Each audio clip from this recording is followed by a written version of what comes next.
2026 மேஷ லக்னக்காரங்களுக்கு இந்த ப்ரிடிக்ஷன் எப்படி இருக்கும் அப்படின்னு பார்க்க போறோம்.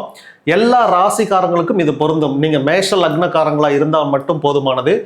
இன்னைக்கு தேதிக்கு நான் சூரியன் இங்க கார்த்திகை மாசத்துல இருக்கிறாரு நான் அவர் எடுத்திருக்கேன். ஜனவரிங்கிறப்ப அவர் இங்க வந்துருவாரு. ஸோ சூரியன் இங்கே சனி வீட்டில் இருக்கிறாருன்னே நம்ம ப்ரிடிக்ஷன் எடுத்துட்டு நம்ம போய்க்கலாம். ஓகே, 12ல் சனி, 11ல் ராகு, 9ல் செவ்வாய், 8ல் சுக்கிரன், 6ல் சந்திரன் இன்னைக்கு தேதிக்கு இருக்கிறாரு. 3ல் குரு. நம்ம மூணு கிரகத்தை மட்டும் கணக்கில் வச்சுக்குவோம். சனி கிரகத்தினுடைய பார்வை, சனி உங்களுடைய எந்தெந்த வீடுகளை பார்க்கிறார், எதனுடைய நன்மைகளை குறைச்சார் அப்படின்னு பார்க்குறோம். அடுத்து செவ்வாய் குருவோட வீட்டில் இருக்கிறார், தனுசுல இருக்கிறார். அவரு நல்லா இருக்கிறாரான்னு கேட்டால் இல்லை, செவ்வாய் நல்லா இல்லாதங்காட்டி ஒரு 40% பலன்களை குறைச்சு கொடுத்துருவார். அதனால இவர் எந்தெந்த வீடுகளை உங்களுக்கு பார்க்கிறார் அப்படின்னு ப்ரிடிக்ஷன். அடுத்து இந்த சனியோட தாக்கமும் செவ்வாயோட தாக்கத்துல இருந்து குருவோட பார்வை கிடைச்சிருச்சு அப்படின்னா எதெல்லாம் நன்மைகளாக கிடைக்கும், அவ்வளோதான்.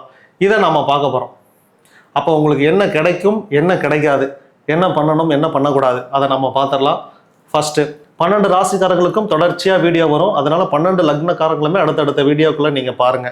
உங்கள் லக்னம் தான் 1, 12ல் சனி, 11ல் ராகு இப்படி இருந்துச்சு அப்படின்னா இந்த ராகு இந்த சனியோட சேர்க்கையில இருக்கிறார் அப்படின்னு தான் அர்த்தம். ஏன்னா இந்த ராகுக்கு முன்ன பின்ன கிரகங்கள் என்ன இருந்தாலும் அதை பிடிச்சி தான் வசம் இழுத்து வச்சுக்கும். அப்ப சனி ராகு இணைவுல இருக்கு. சனிக்கு 3 பார்வைகள், மொத்தம் 3, 7, 10 இந்த வீடுகளை பார்ப்பார். அப்படின்னா சனி 12ல இருந்து உங்க 2வது நம்பர் வீட்டை பார்க்குறாரு, 6 பார்க்குறாரு, 9 பார்க்குறாரு.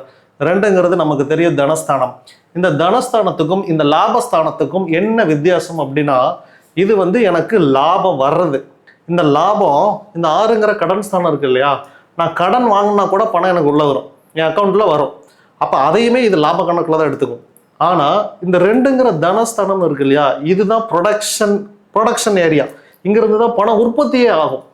உங்களுடைய சர்வாங்க அஷ்டக வர்க்கத்தில் இது கம்பல்சரி 28வது இருக்கணும். 28க்கு மேலே இருந்துச்சுன்னா தப்பிச்சிட்டிங்க. இது வீக்காக இருந்து இது ஸ்ட்ராங்காக இருக்குது சர்வாங்க அஷ்டக வர்க்கத்தில் அப்படின்னா நீங்கள் ஓகேங்கிற டிக் போட்டுக்கலாம், உங்களுக்கு பாஸ் மார்க்கு. இதுவே ஓகே இல்லை, பட் இது மட்டும்தான் அப்படின்னா நீங்கள் கடன் வாங்கி உங்கள் வருமானத்தை டேலி பண்ணிக்கிட்டு இருப்பீங்க அப்படின்னு தான் அர்த்தம். ஓகே, இன்னைக்கு தேதிக்கு சனி பகவான் 3ஆம் பார்வையாக உங்களுடைய தனஸ்தானத்தையும் வாக்குஸ்தானத்தையும் குடும்பஸ்தானத்தையும் பார்க்குறங்காட்டி உங்கள் குடும்பம் கொஞ்சம் மந்தமாக இருக்கும். குடும்பத்தில் உள்ள பிரச்சனைகள் தீர்வதற்கு கொஞ்சம் லேட்டாக இருந்திருக்கும் இது வரைக்கும். ஆனால் 2026ல் கொஞ்சம் இதிலிருந்து ரிலீஸ் ஆகுவீங்க. ஏன்னா இங்கே சூரியன் இதுக்கு இங்கே இருக்கிற சூரியன் இந்த தனுஷுக்கு வந்துடுறது ஜனவரியில் அங்கே வருவார். அப்படி வரும்போது இங்கேயே சில பிரச்சனைகளை தீர்த்துருவார். இங்கே வரும்போது மீண்டும் சூரியன்கிறவர் கெட்டு போயிடுவார். இந்த சூரியன் குடும்பத்தை ஒன்று சேர்க்கறதுல மிக சிறந்த கிரகம். இந்த ரெண்டுக்கு அதிபதி சுக்கிரன். அவர் உங்களுக்கு 8ல் இருக்கிறார். உங்களுக்கு நன்மை பண்ணக்கூடியவரா இல்லை. வருமானத்தை உற்பத்தி பண்ணக்கூடிய ஒரு கிரகம் 8ல் போய் உங்களுக்கு அஸ்தமனம் ஆகிப்போச்சு. இந்த 2ஐயுமே சனி எப்போயும் பார்த்துட்டார். அப்படிங்கிறப்ப உங்களுடைய இன்கமிங் இங்கே கொஞ்சம் அடி வாங்கிருச்சு. குடும்ப ஒற்றுமை, வாய் தகராறு, இந்த மாதிரி பிரச்சனைகள்லாம் இருந்துச்சு. இது எல்லாமே மார்கழி மாசத்துல கொஞ்சமாக ரெக்டிஃபை ஆகும். மார்கழி மாசத்துல உங்களுக்கு பணம் வர ஆரம்பிக்கும். இந்த வீடியோவை நீங்கள் சீக்கிரமாகவே பார்த்துருவீங்க. 2026 வரைக்கும்லாம் வெயிட் பண்ண மாட்டேங்க. அதனால முன்னாடியே சொல்கிறேன், நான் கார்த்திகையிலே வீடியோவை ஷூட் பண்ணிட்டேன். மார்கழியில் உங்களுக்கு இந்த பிரச்சனைலாம் கொஞ்சம் ரெக்டிஃபை ஆகும்.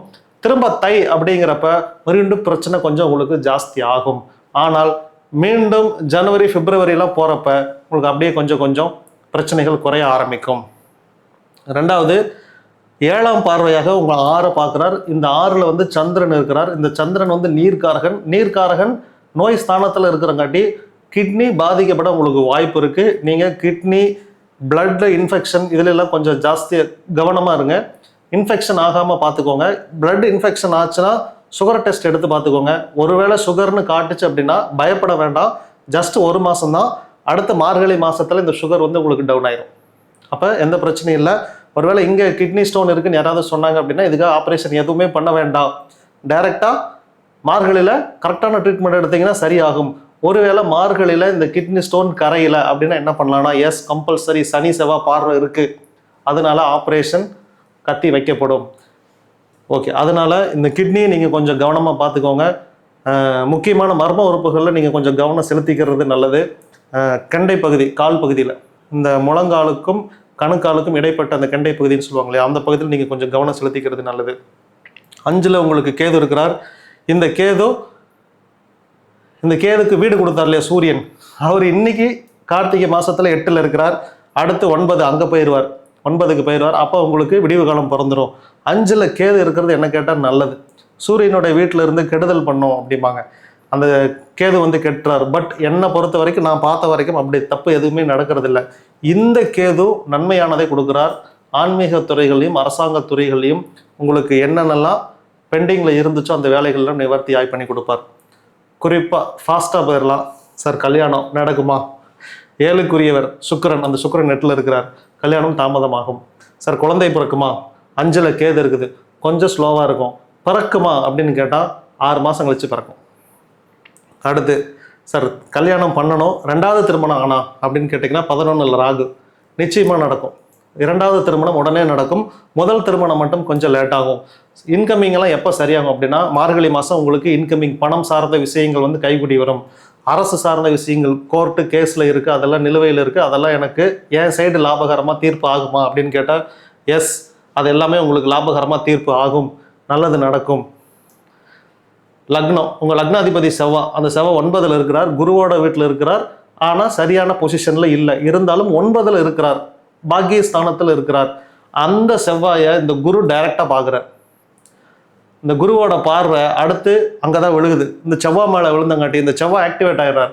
ஒரு கெட்டு போன செவ்வாய் குருவோட பார்வைப்பட்டு இப்போ நல்ல செவ்வாயாக மாறிடுறார். அவரோட வீட்டிலே இருக்கிறங்காட்டி இனி இந்த சனி செவ்வாய் காம்பினேஷன் உங்களை மருத்துவ செலவுகளிலிருந்து ரிலீஸ் பண்ணி விடும்.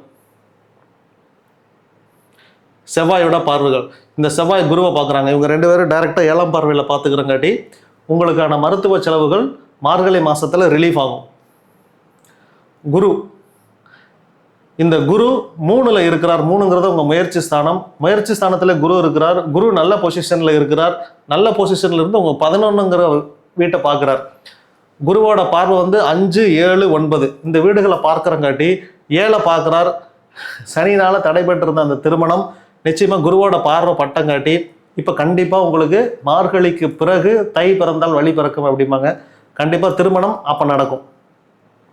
முதல் திருமணம் ஆல்ரெடி 11ல் ராகு இருக்கிறங்காட்டி அவரே முதல் திருமணத்தை நடத்தி வச்சுறாரு. போதா குறைக்கு குரு வேற அவரை பார்க்குறாரு. அப்போ குரு ராகு இணைவு கண்டிப்பாக ஷேர் மார்க்கெட், MLM பிஸ்னஸ் இது எல்லாமே மேஷ லக்னக்காரங்களுக்கு மட்டும் பலிக்கும், மற்றவங்களுக்கு பலிக்காது. ஏன்னா குருங்கிற ஒரு பணம், ராகுங்கிற ஒரு ஷேர் மார்க்கெட். அப்போ ஷேர் மார்க்கெட்டில் பணம் வரும் யாருக்கு? இவங்களுக்கு. ஏன்? இந்த குரு ராகு 11ல் கரெக்டாக கனெக்ஷன் ஆகுறாங்க. அதனால லாபஸ்தானத்தில் இருக்கிறங்காட்டி கண்டிப்பாக உங்களுக்கு ஷேர் மார்க்கெட்டில் பணம் வரும். அதனால வெயிட் பண்ணுங்க. இன்கேஸ் லாஸ் ஆனால் கூட கவலைப்படாதீங்க, அந்த பணம் உங்களுக்கு திரும்ப வந்துடும். 2வது 3ல் இருக்கிற குரு 9ல் இருக்கிற செவ்வாயை பார்க்குறாரு. இந்த 9க்கு அதிபதி தான் 3லையும் இருக்கிறார். 3ங்கிறது பாக்கியஸ்தானம், 9ங்கிறது பாக்கியஸ்தானம், 3ங்கிறது முயற்சி. அப்போ நீங்கள் பண்ணுற முயற்சிக்கு நிச்சயமாக ஒரு பாக்கியம், உங்களுக்கு ஒரு ரிசல்ட், குட் ரிசல்ட் கிடைக்குமான்னு கேட்டால் எஸ், நிச்சயமாக கிடைக்கும். உங்களுக்கு இந்த செவ்வாயுடைய புத்தி நடக்கும் என்றால், குருவினுடைய புத்தி நடக்கும் என்றால் 100% இது பக்காவாக பழிக்கும். 2வது இந்த குரு 7 பார்க்குறங்காட்டி உங்களுக்கு திருமணம் நடக்கும். செவ்வாய் கிரகம், செவ்வாய் உங்கள் 12 பார்க்குறார், 3 பார்க்குறார், 4ஐயுமே பார்க்குறார். 4 தான் நீங்கள் வீடு வாசல் கட்டுறது, கல்யாணம், குழந்தை, 2வது திருமணம், கோர்ட்டு கேஸ் எல்லாம் பார்த்துனா அடுத்து இந்த வீடு கட்டுவனா அப்படின்னு கேட்டிங்கன்னா உங்களுக்கு செவ்வாய் புத்தியோ குரு புத்தியோ இப்போ நடக்கும்னா நீங்கள் கன்ஃபார்மாக 4ங்கிற வீட்டை செவ்வாய் பார்க்குறங்காட்டி கன்ஃபார்ம் வீடு கட்டுவீங்க. இப்போ பேங்க் லோன் அப்ளை பண்ணுங்கள், கண்டிப்பாக உங்களுக்கு பேங்க் லோன் கிடைக்கும். 11ல் உங்களுக்கு ராகு இருக்கிறார், அதனாலையுமே பேங்க் லோன் கிடைக்கும். ஏன்னா 6ல் சந்திரன் இருக்கிறார், இந்த சந்திரனும் நல்லா இருக்கிறார். இது புதனுடைய வீட்டில் இருக்கிறார். இந்த புதன் 4க்கும் கடன் வாங்குறீங்க பார்த்தீங்களா, அந்த கடன் இந்த ஸ்தானத்துக்கு உடையவர் இந்த புதன். இந்த புதனும் நல்லா தான் இருக்கிறார். அப்போ ஈஸியாக உங்களுக்கு பணம் கிடைக்குமா, கடன் கிடைக்குமா? கடன் பேங்க் லோன் அப்ரூவல் ஆகும். இந்த பேங்க் லோன் அப்ரூவல் ஆகிடுச்சுன்னா நீங்கள் 4 வீடை கட்டிடலாம். இந்த வீடு நிரந்தரமாக இருக்குமா? ஆமாம், நிரந்தரமாக இருக்கும். 11ல் ராகு இருக்கிறார், வீடு நிரந்தரமாக இருக்கும். படிப்பு, வெளிநாட்டில் போய் படிக்கிறேன், இங்கே ஹையர் ஸ்டடி படிக்கிறேன் அப்படின்னா எஸ், செவ்வாய் 4ல் பார்க்குறாரு அப்படிங்கிறங்காட்டி இது குருவோட கனெக்ஷனில் இருக்கிறங்காட்டி கண்டிப்பாக உங்களுக்கு ஸ்டடீஸ் வந்து ஒர்க் அவுட் ஆகும். இங்கேயும் நீங்கள் நல்லபடியாக படிக்கலாம், ஃபாரினில் போய் வெளிநாட்டிலையும் நீங்கள் நல்லபடியாக படிக்கலாம். அடுத்து வண்டி வாகனம் ஏதாவது நான் வாங்கணும், கார் வாங்கணும்னு கேட்டால் எஸ், கம்பல்சரி. உங்களுக்கு மேஷ லக்னக்காரங்களுக்கு மட்டும்தான் வாய்ப்பு இருக்குது. நீங்கள் கார் வாங்கக்கூடிய யோகம் இருக்குது, 2 வீலர் வாங்கக்கூடிய யோகம் இருக்குது. நீங்கள் பழைய வெஹிக்கிள் இருந்தால் கூட EV வெஹிக்கிளுக்கு நீங்கள் மாற்றுறதா இருந்தால் கூட ஈஸியாக உங்களுக்கு அது குட் ஆப்பர்ச்சுனிட்டி. இவி வெஹிக்கிளுக்கு மாறிக்கோங்க. என்ன கேட்டாலே பெட்ரோலில் நீங்கள் யூஸ் பண்ணீங்க அப்படின்னா கிலோமீட்டருக்கு நமக்கே 5 ரூபாய்க்கு வருது. இவி மாறிக்கோங்க, ஒரு 1.25 ரூபா 1.5 ரூபா சம்திங் தான் ஒரு கிலோமீட்டருக்கு வருது. அதனால காரெல்லாம் பழசுக்கு புதுசு எக்ஸ்சேஞ்சு போட்டு இவி கார் வாங்குற மாதிரி தான் வாங்கிக்கோங்க. இவி பைக் வாங்கிக்கோங்க, செலவுகளை மிச்சப்படுத்துங்க. இது அப்படியே உங்களுக்கு அடுத்து வருமானமாக ஆட் ஆகும். மேஷ லக்னத்திற்காரங்களுக்கு என்னென்ன வியாதிகள் குணமாகும்? குரு இங்கிருந்து 7, 9, 11 இந்த வீடுகளை பார்க்குறங்காட்டி கருப்பை, சிறுநீரகம், ஜீரண உறுப்புகள், வயிறு சார்ந்த பகுதி, அது வயிற்றுலையுமே ரைட் சைடு குறிப்பாக இந்த ரைட் சைடில் இருக்கக்கூடிய பிரச்சனைகள் உங்களுக்கு தீரும் என்றால் நிச்சயமாக தீரும். அடுத்து தொடை, கணுக்கால். நான் முன்னையே சொன்ன மாதிரி இந்த தொடை, இந்த கணுக்கால், இந்த பிரச்சனைகள் உங்களுக்கு நிவர்த்தி ஆகும். இதுக்கு முன்னாடி இத்தனை நாளாக பிரச்சனை இருந்துச்சு, அது ஜனவரியில் உங்களுக்கு நிவர்த்தி ஆகும். நல்லா ஞாபகம் வச்சுக்கோங்க. இந்த வீடியோ நாங்கள் டிசம்பரில் ஷூட் பண்ணுறோம். நீங்கள் அடுத்து இதெல்லாமே ஜனவரிக்கான ப்ரிடிக்ஷன் அப்படிங்கிறப்ப எஸ் ஃபியூச்சரில் சரியாகும்.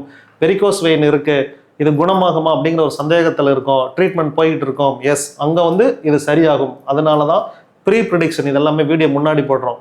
நீங்கள் கரெக்டான ட்ரீட்மெண்ட் பண்ணிங்கன்னா குணமாகக்கூடிய ஸ்டேஜில் இருக்குது, குணம் ஆகிரும். நம்ம கேளக்கேர் சித்தர் கோவிலில் இதுக்காகவே தீர்த்தம் ஸ்பெஷலாக தயாரித்து கொடுக்குறோம். எவ்வளோ பெரிய வியாதியாக இருந்தாலும் இந்த தீர்த்தம் ஜஸ்ட் நீங்கள் அப்ளை மட்டும் பண்ணிவிட்டு தூங்கிட்டீங்க அப்படின்னா இந்த வெரிகோஸ் வெயின்லாம் குணமானவங்க நிறைய பேர் இருக்காங்க. கைகளில் அந்த சிலந்தி மாதிரி வரும் இல்லையா, அந்த மாதிரி கொப்பளை சீல் பிடிச்சவங்க கூட இந்த தீர்த்தம் யூஸ் பண்ணி குணமானவங்க நிறைய பேர் இருக்காங்க. கொரியர்லேயும் நீங்கள் இந்த தீர்த்தத்தை நீங்கள் வாங்கிக்கலாம். இதுக்கு பேர் பௌர்ணமி தீர்த்தம். பிரசாதம், ருத்ராட்சம், இது எல்லாமே உங்களுக்கு கூட அடிஷனலாக நீங்கள் வாங்கிக்கலாம். இந்த தீர்த்தத்தை குடிக்க மட்டும் கூடாது. தீர்த்தத்தை குடிக்காமல் எக்ஸ்டர்னல் பர்பஸுக்கு மட்டும் வெளியில் மட்டும் அப்ளை பண்ணிங்கன்னா, வீட்டுக்கு தெளிச்சிங்கன்னா கந்திருஷ்டி நீங்கும், வாகனங்களுக்கு மேலே தெளிச்சிங்கன்னா விபத்துக்கள் குறையும். இது எல்லாமே நிவர்த்தி ஆகும். ஸோ வியாதிகள் குணமாகக்கூடிய ஸ்டேஜில் இருக்கீங்க, தொடர்ந்து மருத்துவத்தை கைவிடாமல் பண்ணுங்கள். எந்த தெய்வத்தை வணங்குறது, குலதெய்வத்தை வணங்கலாமா அப்படின்னு கேட்டால், அப்படி குலதெய்வத்தை கண்டுபிடிக்கிற ஸ்தானம் 5. குலதெய்வம் அப்படிங்கிறது உங்களுடைய முன்னோர்கள். அப்போ உங்கள் லக்னத்திலிருந்து 5வது வீடு உங்களுடைய முன்னோர்களுடைய வீடு. இது எப்படி அப்படின்னா, என்னோட அப்பா, அப்பாவோட அப்பா, தாத்தாவோட அப்பா அப்படின்னு போயிட்டு இருந்தீங்கன்னா ஒரு காலத்தில் என் முன்னோர்கள்னு வருவாங்க இல்லையா, அந்த முன்னோர்கள் தான் என் குலதெய்வம். அந்த குலதெய்வத்துடைய வீடு தான் 5. 5ல் கேது இருக்குது. கேது அப்படின்னா ஒரு கேளக்கீரையுமே குறிக்கும், சித்தர்களை குறிக்கும். அதனால நீங்கள் அப்சல்யூட்லி நீங்கள் கேளக்கீர் சித்தரை வழிபாடு பண்ணலாம். இந்த மந்திரத்தை தொடர்ந்து சொல்லுங்கள். பிரம்ம முகூர்த்தத்தில் மந்திரம் சொல்லுங்கள். ஒரு டம்ளர் தண்ணி வச்சு மந்திரம் சொல்லி முடித்த பிறகு அந்த தண்ணீரை நீங்கள் பருகிருங்க. நெய் தீபம் ஏற்றி வைங்க. இந்த ஜோதி வழிபாடு நம்ம பண்ணுறோம். இந்த ஜோதி வழிபாடு நெய் தீபமாக இருந்தால் நிச்சயமாக பரிபூர்ணமாக இந்த சைனஸ் பிரச்சனை உங்களுக்கு குறைஞ்சிரும். என் மனைவிக்கு சைனஸ் பிரச்சனை இருக்குது. இந்த குளிர்காலத்தில் அவளால் பச்சை தண்ணியை ஊற்ற முடியாது. என் மனைவியே மிகச்சிறந்த உதாரணம். டெய்லி அவள் பச்சை தண்ணி குளிக்கிற. அதுக்கு காரணம் ஒரு நெய் தீபம் வச்சு மந்திரம் சொல்கிறங்காட்டி இந்த நெய்யோட ஹீட்டு மூக்கில் போய் அந்த வியாதியை பரிபூர்ணமாக குணமாயிருச்சு. இல்லைன்னா கம்பல்சரி சுடு தண்ணி தான். சுடு தண்ணி இல்லாமல் அவளால் இந்த கார்த்திகை வாய்ப்பே இல்லை. பட் இப்போ கார்த்திகை, மார்கழி, தை இந்த 3 மாதமும் அவங்களுக்கு சைனஸ் பிரச்சனையே குணமாயிருச்சு. இந்த தொண்டை கட்டிக்கும் சில பேருக்கு. இந்த நவம்பரில் மட்டும் தொண்டை கட்டும், டிசம்பரில் மட்டும் தொண்டை கட்டும். ஏன்னா அதீத பனி கொட்டும். அது கொட்டுறங்காட்டி நீங்கள் இந்த நெய் தீப வழிபாடு பண்ணிங்கன்னா அதுவுமே உங்களுக்கு சரியாகும். அப்போ ஒரு குலதெய்வ வழிபாடு, ஒரு சித்தர் வழிபாடு, இந்த 2ம் நீங்கள் பண்ணுறீங்க அப்படின்னா நிச்சயமாக உங்களுக்கு ஒரு மிகச்சிறந்த பெனிஃபிட் கிடைக்கும். இன்றைக்கி கோச்சார ரீதியாக 5ல் கேது இருக்கிறங்காட்டி சித்தர்கள் வழிபாடு நான் பரிந்துரைச்சேன். உங்கள் ஜாதகத்தில் 5ல் என்ன கிரகம் இருக்குன்னு பாருங்கள். குலதெய்வத்தை கண்டுபிடிப்பது எப்படின்னு ஒரு வீடியோ போட்டிருக்கேன். அந்த வீடியோவில் சனி இருந்தால், ராகு இருந்தால், இப்படி சூரியன், என்னென்ன கிரகம் இருந்தால் எந்தெந்த தெய்வங்களை நீங்கள் குலதெய்வமாக வழிபாடு பண்ணணும்னு வீடியோ போட்டிருக்கோம். அந்த வீடியோவை பாருங்கள். பார்த்தீங்கன்னா நீங்கள் அந்த தெய்வ வழிபாடு பண்ணிங்கனாலும் சீக்கிரமாக உங்களுக்கு நல் பலன்கள் கிடைக்கும். உங்களுடைய கர்மாக்கள் சீக்கிரமாக குறையும்.